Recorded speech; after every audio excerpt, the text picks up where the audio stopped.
previously on Themes. Mike realises if you want something done, you gotta do it yourself. Linda and Steve are acting like a couple of boozy losers. Mike tries to pin Steve down on the best place to get party food, but he's clueless. He asks Linda too, but she can't hold her liquor and passes out, so Mike has to take her to sleep it off.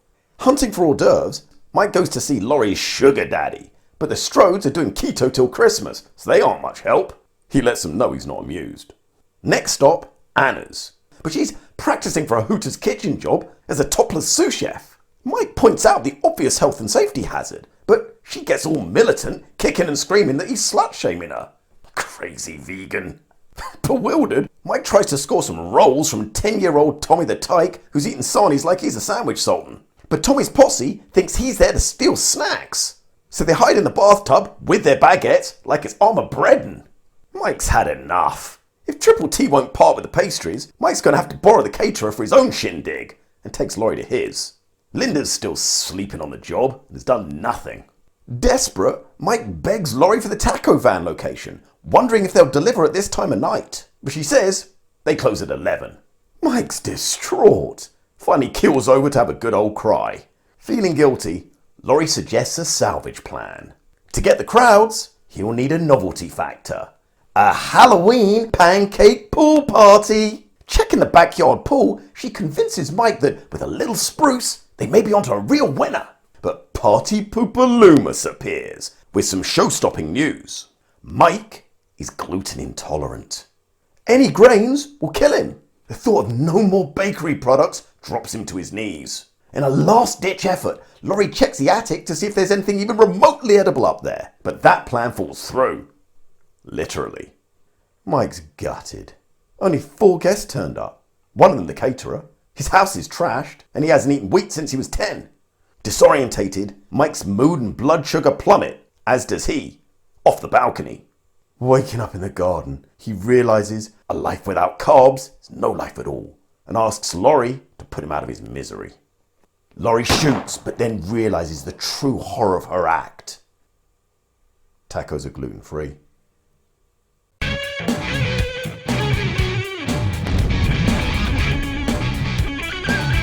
And cut! Let's go again. This sequel's a lot less popular than the first. The first was divisive enough. Granted, I think there's more problems with this film, so let's cover that first and just get it out of the way, because after that, I think there's some interesting stuff here. Problem 1.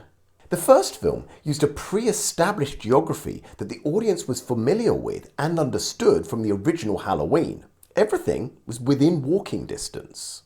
Laurie walks from her home to Micheals' house and is met by Tommy en route, telling us that Tommy also lives nearby. They're both walking distance from school. The babysitting houses are across the street from each other. It makes sense that distances are coverable for Michael. The horror in part comes from the revelation of how unsafe these tight community neighborhood streets can be. The second film gives us no concept of distance. How far is Annie's house, her work friend's apartment, and the party venue from each other? All we know is they appear to necessitate a drive. But Michael's getting to places faster than a car can travel. Problem 2. Originally, Michael stalks Laurie from his first encounter with her. That's how he knows her whereabouts. In the second film, he's locating and or predicting her final destinations before she even knows where she's going. What if Laurie had stayed home with Annie that night or decided to just hang out at her work friend's loft? What if, post-party, Laurie had decided to sleep it off at the loft rather than go back to Annie's? As there isn't a reasonable way for Michael to be tracking her eventual destinations, the answer becomes psychic connection or, again, stalking. In part 2, Zombie is showing us that Michael is mad, delusional, yes, but that doesn't make him a mentalist. Well, not in the true sense of the word. That means we're back to stalking. But he gets to the streets of Haddonfield late, so how would he know where she'd be? There are 3 options, and these are 3 new venues. To be in the right place at the right time, every time, He'd need to be commuting back and forth across those fields to do recon, which isn't the impression the film gives. Problem 3. The coroner's van hits a cow and the truck stops dead. A cow weighs about 1,000 kilos, but it's side on to the truck. The story might have needed an escaping incident, but when it defies the laws of physics, this removes us from the grounded reality of the first film. Combine that with a crash site that's so obviously a crime scene. Severed head meters from the van, trail of blood from van to head, one bloodied shard of glass with bloodied fingerprints all over it, fingerprints in criminal database. It doesn't take Dexter to work out that this is an unnatural decapitation and that Michael's alive and tripping. These may be some of the aspects that stop this film feeling so real world. Problem 4. This isn't the real Michael Myers that we know and want. We don't want hooded, chatting to mum, having creepy fairyland visions, hobo Michael. We want masked, silent, slow walking, random killing, villain Michael. But it's again in this problem that I think the film's greatest virtues lie. It's seen at a different angle. In my 3-part series on the first film, click here to watch, I explored the idea that Zombies Halloween is not about a villain. Michael can be seen as a victim, or at a significant stretch, an anti-hero. And the film makes perfect sense when viewed through that lens. Zombies Michael is not Carpenter's Michael. They share the same story, but they occupy totally different positions in the narratives. Zombie reimagined the character not as the manifestation of pure, unreasoning evil. Retreading that would have been boring. He explored him as a victim of environment, nurtured through circumstance to be that way. If Michael goes from being totally ununderstandable, a great unknown, to following a seamless internal logic that is just invisible and utterly misunderstood to the outside world, then the fear in this film isn't just the gore, killing and jump scares, which it most certainly has. It's the truly sobering and perplexing fact that the way that we see and add up the world determines our emotions and actions in that world. And as we're all capable of perceiving the same information totally differently, acting on emotions from what we perceive can have the most horrifying consequences. And it only takes the right environment, or the wrong environment if you know what I mean, to make us susceptible to this. But while the Carpenter tale was telling us that the boogeyman is an emotionless, random killer, Zombie wants us to consider that those same events could be driven by love. A Terminator is the nightmare scenario if logic from AI is taken to its extreme. The original Halloween is the evil expression of true free will, total randomness with no discernible pattern. My view was that Rob Zombie allowed us to chart the domino effect of toxic love. Michael Myers is love taken to the worst extreme. The boogeyman is like all of us. He loves, and he's just trying to cope. He just does it in a truly horrific way. Let's see if my idea holds true for the second film. There are two versions, the theatrical cut of 1 hour 45 and the director's cut of 1 hour 59. We're going to look at the director's cut. It opens with a card explaining the significance of a white horse in a dream. A young, maskless Michael is back in the sanatorium talking to his mother in one of her visits. She's brought him a present, a white horse. He describes a good dream he had the previous night where his mother is ghostly white and is walking down a white hallway with a large white horse to take him home. We assume the white hallway represents the sterile white hallways of Smith's Grove. He is in essence describing being rescued by his mum, the one he loves most dearly. She is the heroine savior of his dream. She comes with the horse, a symbol of power, a method of escape, and proclaims a purpose to take him home that aligns with his desire. The reference to ghostly white interested me because while white is connected with purity and innocence, the ghostly hints at an otherworldliness, and a potential malevolence.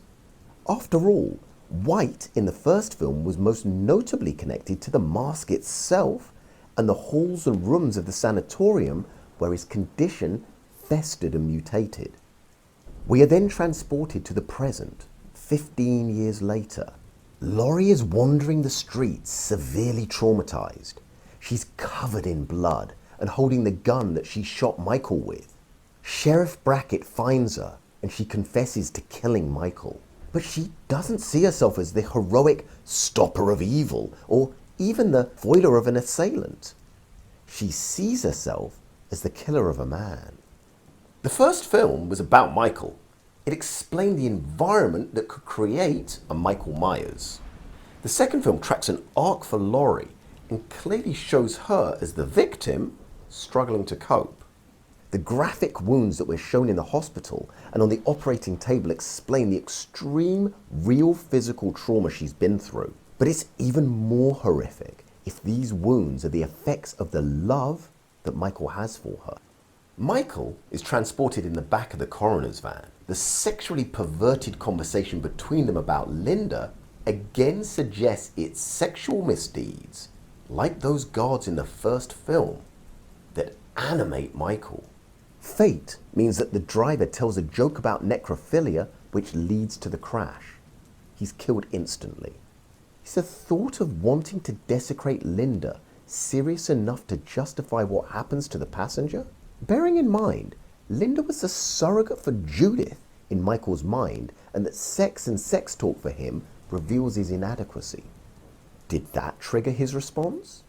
Michael saws off his head with a shard of glass. The head, drained of blood with a frozen expression, is like a mask. We then see for the first time what Michael sees. We're shown what's in Michael's mind. The assumption is that what's new for us as the audience is new for him. But why is he seeing this now? Let's recap a second. In the last 48 hours, he's witnessed a violent rape, been punched, and attacked with a knife, stabbed, shot 3 times in the back, and once in the head with a .357 Magnum. Physically, he has severe head trauma, but he's also emotionally traumatized from Loomis's betrayal. And he had an epiphany of sorts in not solving his problems with killing, but attempted restraint, forgiveness, and self-sacrifice because of his love for Laurie. How would he not be suffering from PTSD, along with his pre-existing psychosis? Symptoms of PTSD include disturbing thoughts and feelings. Tick. He acted on these. Flashbacks, nightmares. Tick. We are seeing his vivid waking dreams. Elevated flight-fight response. To say he is heightened is an understatement. And he attempted suicide and operates with no care whatsoever for his own personal safety, a version of self-harm. So this might explain why he's having vivid hallucinations. But up to this point, ostensibly, this is an account of what happened that night because we're told from various sources that his body was never found. We move to the next scene. Laurie wakes up in her hospital room, looked over by an elderly woman. The TV plays the Moody Blues, Nights in White Satin. I won't go into this scene because Michael is the epitome of the barbaric killer, the devastatingly violent, relentless, slaughtering boogeyman. The John Carpenter version, stabbing everyone and everything with utter rage. For a girl that doesn't understand his motivation, she responds like he's trying to kill her. He is the shark pursuing his prey, consuming all those that get in his way. As she hides in the security guard's shack, the TV plays the Moody Blues, Nights in White Satin.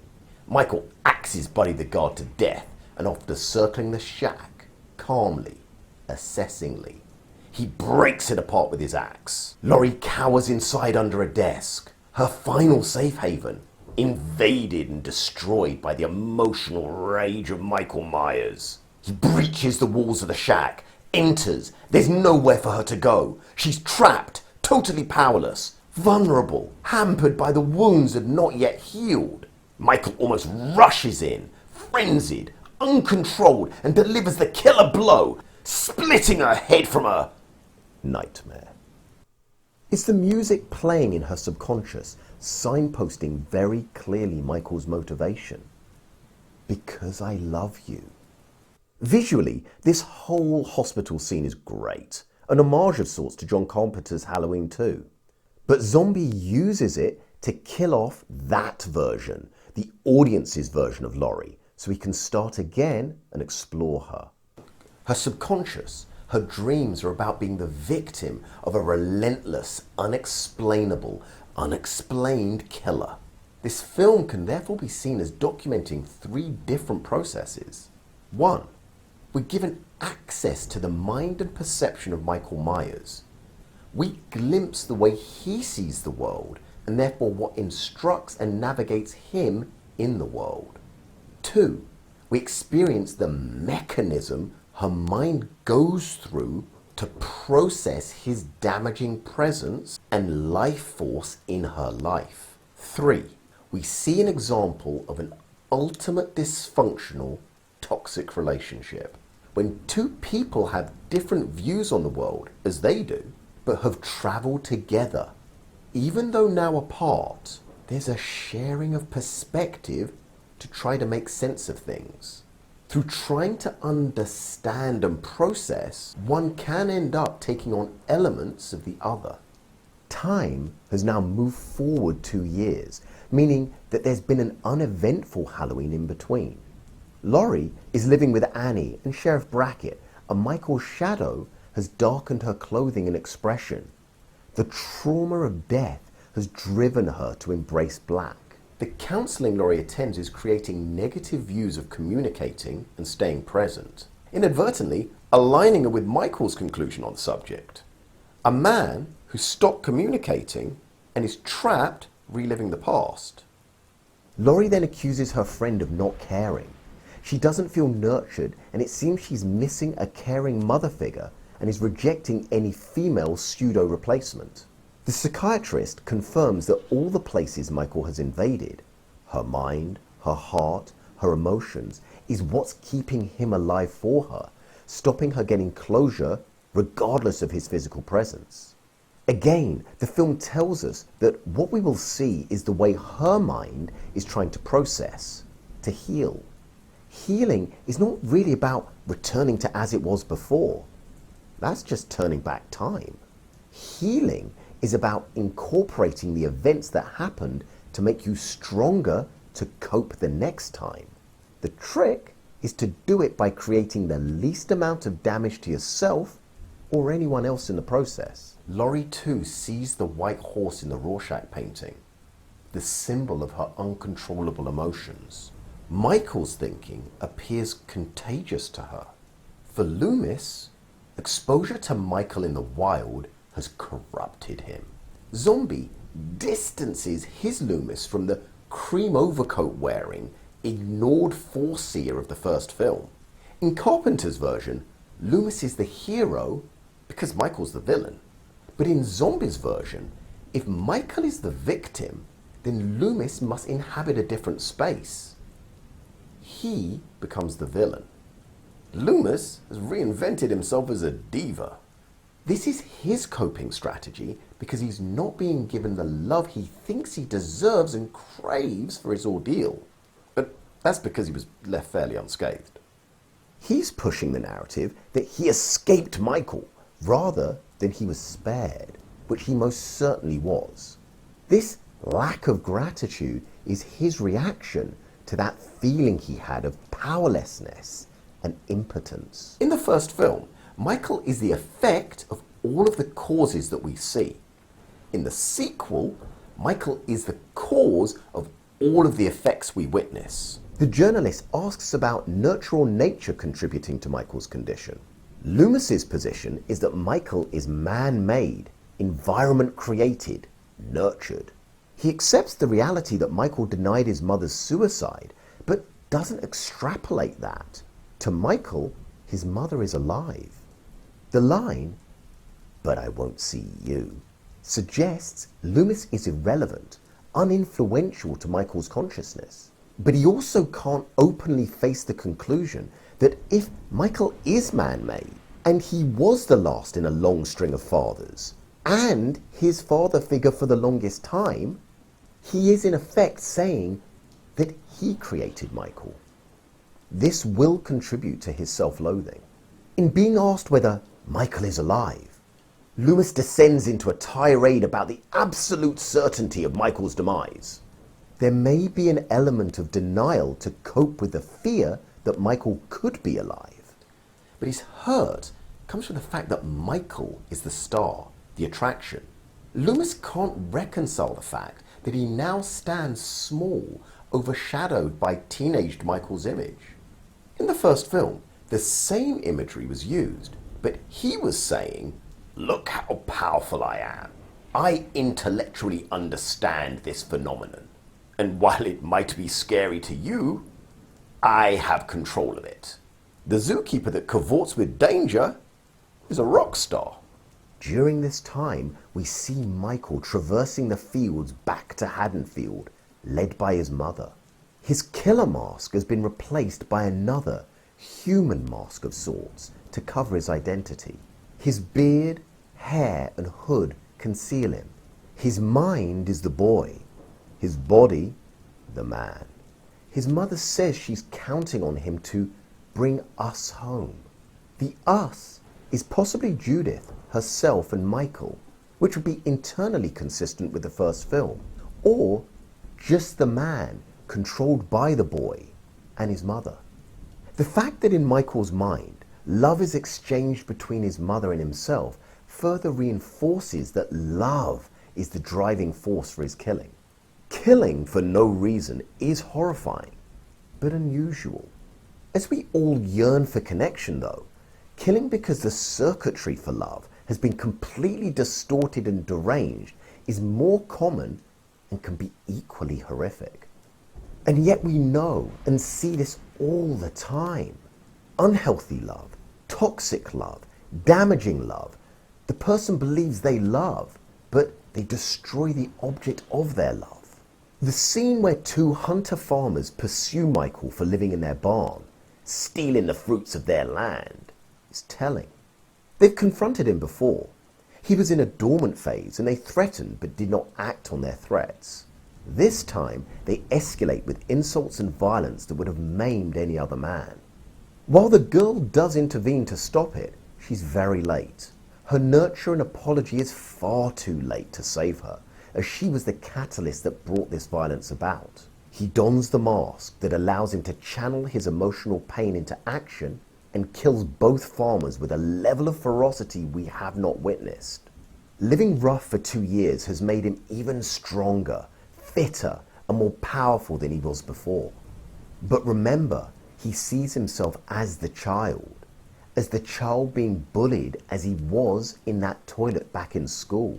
The woman he savagely kills. His new levels of aggression and no mercy are not just in Laurie's nightmares, they are in reality. This is possibly because at a deep level, he's extremely hurt that the sister he loved shot him in the head. He's channeling that pain into his killing style. One of Michael's visions are then shared with us. In Michael's mind, not only does he exist as two entities, boy and man, but he's seeing something entirely different through his own eyes than the world that we see. He hears church bells and sees a sanatorium visiting room, but it doubles as a wintry graveyard with 2 crosses.